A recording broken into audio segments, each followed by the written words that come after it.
While the D810 retained the same 36.3MP resolution as the groundbreaking Nikon D800/D800D, it's been eclipsed by both the 50.6MP Canon EOS 5DS and 42.2MP Sony Alpha A7R II.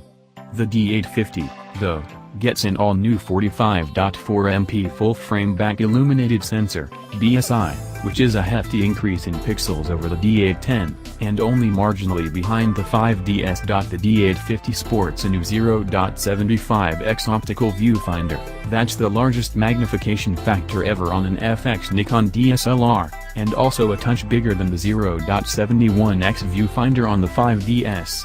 Unlike the D810, the D850 also features a tilt-angle, 3.2-inch 2,359,000 touchscreen. It's similar in spec to the one on the D500, but offers greater touch control, enabling you to navigate the menus as well as touch to focus, trigger the shutter and review images. Despite the decent increase in pixels over the D810, the Nikon D850 features an increased burst shooting speed, up from 5 fps to 7 fps, making it an even more versatile piece of kit.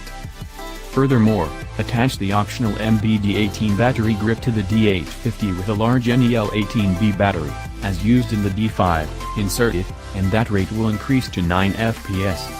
This certainly compares favorably with the 5 fps shooting speed of both the Canon EOS 5DS and Sony Alpha A7R II, and considering the size of the files the D850 has to process, the 51-shot buffer, at 14-bit RAWs, is also very impressive.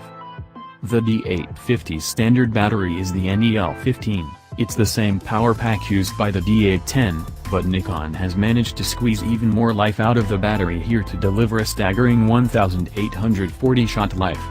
To put that in perspective, you'd need 7 NPFW50 batteries with the Alpha A7R II to reach anything like the D850's battery capacity, or 2 LPE6N batteries with the Canon EOS 5D Mark IV. The D850 employs a 180K pixel RGB sensor, the same as the D5's, offering metering down to 3x.